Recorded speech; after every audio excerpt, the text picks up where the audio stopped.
마태복음 1장 1에서 16절 말씀입니다.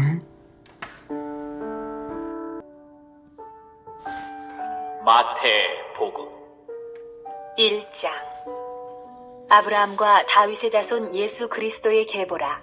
아브라함이 이삭을 낳고 이삭은 야곱을 낳고 야곱은 유다와 그의 형제들을 낳고 유다는 다말에게서 베레스와 세라를 낳고 베레스는 헤스론을 낳고 헤스론은 람을 낳고 람은 아미나답을 낳고 아미나답은 나손을 낳고 나손은 살몬을 낳고 살몬은 라합에게서 보아스를 낳고 보아스는 룻에게서 오벳을 낳고 오벳은 이새를 낳고 이새는 다윗 왕을 낳으니라.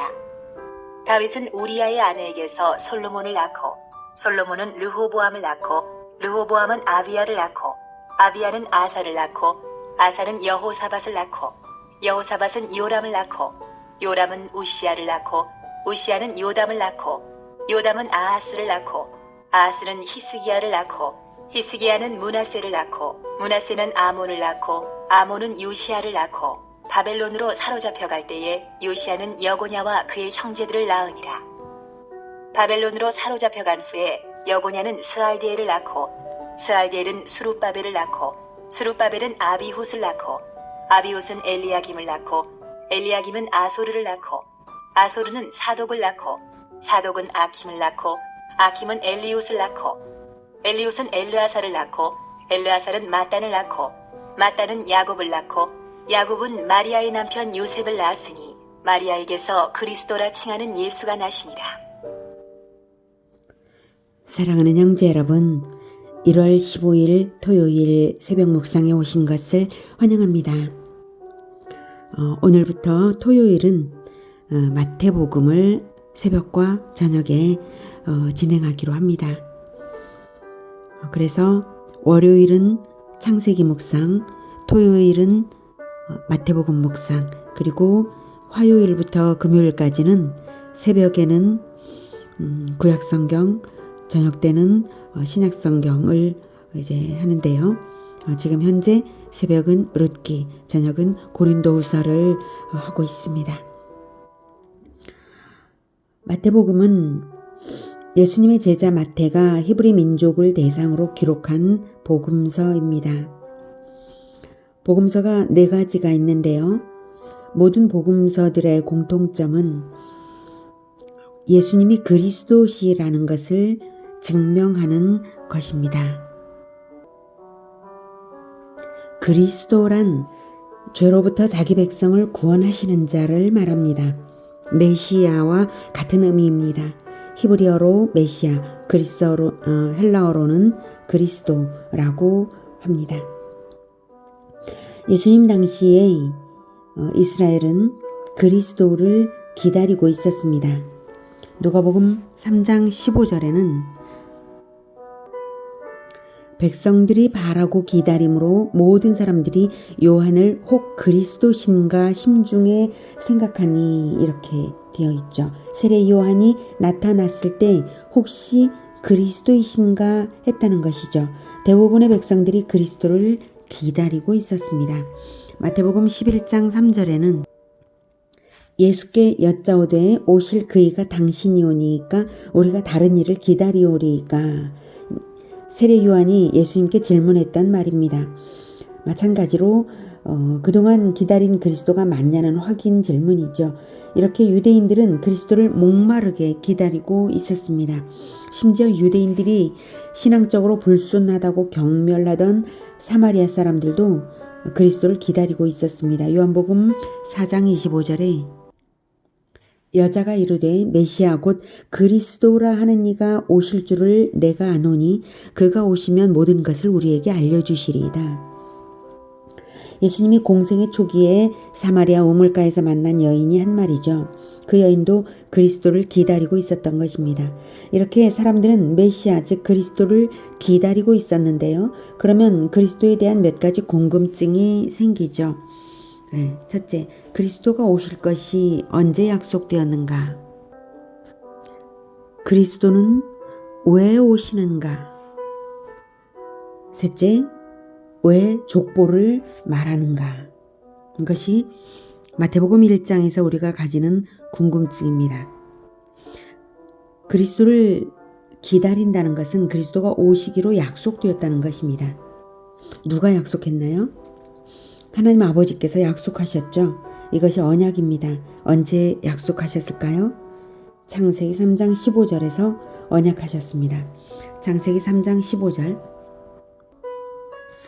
내가 너로 여자와 원수가 되게 하고 네 후손도 여자의 후손과 원수가 되게 하리니 여자의 후손은 네 머리를 상하게 할 것이요 너는 그의 발꿈치를 상하게 할 것이니라 하시고 창세기를 읽으신 분은 이 장면을 아시죠? 내가 너는 바로 아담과 하와에게 첫 범죄를 짓도록 거짓으로 꿰은 옛뱀 즉 마귀입니다. 아담과 하와가 범죄를 저질러서 멸망으로 떨어지는 운명이 되었을 때에 뱀이 꿰어서 먹었나이다 라고 하와의 고발을 들으신 하나님이 옛뱀 마귀에게 내리신 심판의 선언입니다. 그런데 이 선언이 인간 편에서 보면 구원의 언약이요 믿음의 근거입니다. 마귀의 종이 되어버린 인간을 구원하는 일은 반드시 마귀의 머리를 밟아 승리해야 하는 일이기 때문에 마귀에 대한 심판이면서 승리자인 여자의 후손 편에 서는 사람들에게는 구원이 될 것입니다. 그리고 그리스도를 기다린다는 것은 곧 그리스도 편에 서서 인생을 사는 믿음의 사람들이라는 증거가 됩니다. 그런 사람들은 하나님의 언약에 근거하여 믿는 올바른 믿음의 사람들입니다. 이렇게 첫 언약이 출발되었습니다. 첫째와 둘째 질문에 답이 되었죠. 첫째, 그리스도가 오실 것이 언제 약속되었는가? 첫 범죄 때인 창세기 3장 15절부터 쭉 언약되었습니다. 둘째, 그리스도는 왜 오시는가? 언약을 믿고 지키며 기다리는 자들을 구원하기 위해 옛뱀 마귀의 머리를 밟기 위해 오십니다. 자, 그러면 왜 족보를 말하는가? 예수님이 그리스도라는 것을 바로 족보로 증명하기 위해서입니다. 이 족보는 구약 성경에 나와 있는 족보로서 이스라엘 사람들이 다 알고 있는 족보거든요. 바로 그 계보에서 태어난 왕이시다라고 말해주는 것입니다. 먼저 아브라함은 하나님께서 창세기 3장 15절의 언약 이후에 처음으로 그리스도의 계보를 시작하기 위해 선택한 사람이 바로 아브라함입니다. 그래서 아브라함과 다윗의 계보라고 말하고 있죠.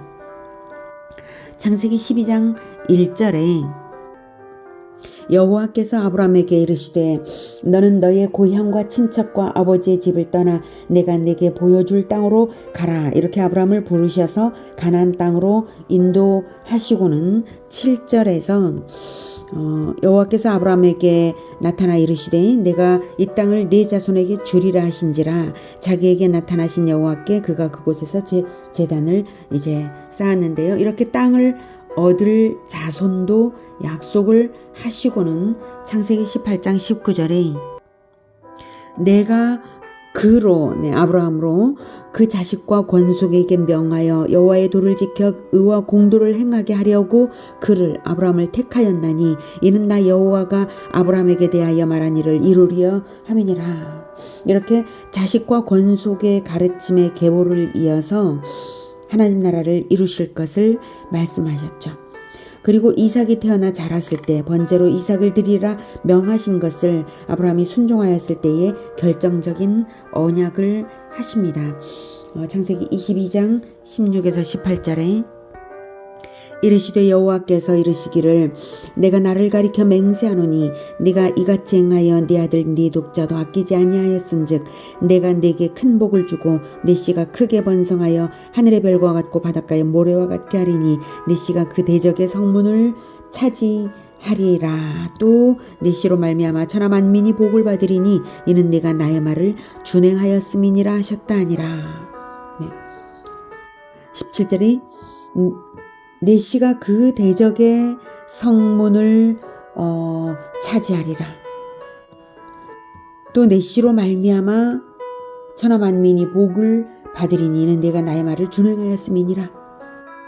이 말씀은 영적 전쟁에서 완전히 옛뱀 마귀를 쳐서 승리하는 자가 바로 아브라함의 후손으로 태어난다는 것과 그 왕으로 인해서 천하 만민이 복을 얻는 전 세계적 복지국가의 왕이 될 것이라는 언약입니다. 그래서 마태는 복음서의 첫머리에 그리스도 예수님의 계보를 시작으로 예수는 그리스도시라는 것을 아브라함과 다윗의 계보로서 말하는 것입니다. 다윗에게 주신 언약에 대해서는 내일 보시겠습니다. 저녁 때 보시겠습니다. 여러분, 예수님을 믿는다는 것은 언약을 믿는 것입니다. 구약시대 사람들이 그리스도를 기다린 것처럼 우리도 다시 오실 그리스도를 기다리는 것이 언약을 믿는 것입니다. 믿음은 이미 이루어진 일만 인정하는 것을 믿음이라 하지 않습니다. 하나님의 언약을 믿어서 언약이 명하는 계명을 실천하며 다시 오실 왕을 기다리는 백성의 태도가 바로 믿음입니다. 믿음으로 그분의 백성이 되는 것입니다. 예수님을 왕으로 영접하십시오. 다시 오실 왕의 언약을 믿으십시오. 그리고 왕의 계명을 지키십시오. 언약을 믿기로 했다면 언약에 따른 계명을 실천하는 것입니다. 계명을 지키는 것이 언약을 지키는 것입니다. 어떤 계명이 있습니까? 누가복음 22장 20절에 저녁 먹은 후에 잔도 그와 같이 하여 이르시되 이 잔은 내 피로 세우는 새 언약이니 곧 너희를 위하여 붓는 것이라. 이렇게 자기 피로 언약의 피를 삼으시고 주신 것이 새 계명입니다. 요한복음 13장 34, 35절에 새 계명을 너희에게 주노니 서로 사랑하라. 내가 너희를 사랑한 것 같이 너희도 서로 사랑하라. 너희가 서로 사랑하면 이로써 모든 사람이 너희가 내 제자인 줄 알리라.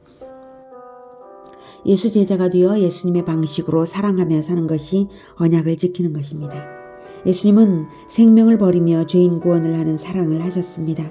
우리가 바로 그 사랑을 따라가는 제자가 되는 것이 언약을 지키는 것입니다. 그것이 하나님 나라를 세워가는 일입니다. 신약 성경의 계보는 마태복음 1장과 누가복음 3장에만 나오고 더 이상 나오지는 않습니다. 예수님은 결혼을 하지 않으셨으므로 그 이후의 계보는 없습니다. 그렇다면 예수 그리스도에게서 계보는 끊어진 것일까요? 아닙니다. 진정한 계보가 이어지고 있습니다. 다만 혈통의 의미는 제거되고 가르침의 연속선이 이어지고 있습니다. 진정한 계보만 남은 것이죠. 아브라함을 선택하신 목적이 자손과 권속에게 여호와의 도를 이어가게 하려고 선택하셨다고 했죠. 예수님으로부터는 자손이 빠진 것일 뿐입니다. 이스라엘이 예수님을 버렸기 때문에, 그래서 십자가에 못 박았기 때문에 자손은 빠지고 예수님의 권속에게 여호와의 도는 명하여지고 지켜지며 이어져 가고 있습니다. 그래서 혈통은 이제 핵심이 아닙니다. 오직 가르침이 계보를 이어가는 핵심입니다. 그렇다면 그 계보는 어디에 기록되고 있을까요? 그것은 바로 생명책입니다. 생명을 낳으면 이름을 기록하는 책, 생명책이 천국에서 기록되고 있는 것입니다. 예수님의 생명이 언제 출생되고 언제 기록될까요? 여호와의 도를 가르쳐 지키게 할 때 출생되는 것이고 전도자가 될 때에 이름이 기록됩니다. 예수님이 제자 70인에게 전도 훈련을 시키셨을 때에 이렇게 말씀하셨습니다. 누가복음 10장 17에서 20절. 70인이 기뻐하며 돌아와 이르되 주여 주의 이름이면 귀신들도 우리에게 항복하더이다. 예수께서 이르시되 사탄이 하늘로부터 번개같이 떨어지는 것을 내가 보았노라. 내가 너희에게 뱀과 전갈을 밟으며 원수의 모든 능력을 제어할 권능을 주었으니 너희를 해칠 자가 결코 없으리라. 그러나 귀신들이 너희에게 항복하는 것으로 기뻐하지 말고 너희 이름이 하늘에 기록된 것으로 기뻐하라 하시니라. 전도자 70인이 귀신 쫓아낸 것보다도 더 기뻐할 일은 바로 전도할 때에 전도자의 이름이 하늘에 기록된 것이라고 하셨습니다. 전도자가 될 때에 비로소 예수 제자 계보에, 즉 천국의 생명책에 이름이 기록됩니다. 왜 전도자가 될 때라야 할까요? 언약을 지키는 것은 실천이며 자손과 권속에게 명하여 지키게 하는 것이므로 전도를 할 때에 비로소 제자화 실천의 시작점이 되기 때문입니다. 제자가 제자를 낳는 일이 계속되어야 합니다. 그것이 언약을 지키는 것이요 새 계명을 지키는 것이요 생명책에 이름을 등록하는 일입니다. 예수님의 사랑은 제자화로 나타나는 것이요 제자화는 곧 예수님을 사랑한다는 증거입니다. 내가 너희를 사랑한 것 같이 너희가 서로 사랑하라. 이로써 사람들이 너희를 내 제자인 줄 알리라고 예수님은 말씀하셨습니다. 제자와 없는 예수 사랑은 없습니다. 제자의 계보를 사랑과 가르침으로 이어가는 우리 모두가 되기를 기원합니다. 기도하겠습니다. 하나님, 우리는 진정 예수님의 계보에 끝까지 남는 사람들이 되고 끝까지 계보를 이어가는 사람들이 되고자 합니다. 우리가 예수님을 사랑합니다. 그리고 예수님의 사랑이 우리를 통하여서 계속해서 대를 잇기를 원합니다. 하나님, 우리에게 예수님의 사랑을 보여주셨으니 우리가 제자와로서 예수님을 사랑하는 일을 목숨을 다하여 할 수 있게 도와주시옵소서. 결코 포기하지 않고 할 수 있게 도와주시옵소서. 예수님의 이름으로 기도드립니다. 아멘. 이어지는 시간은 개인 기도 시간입니다.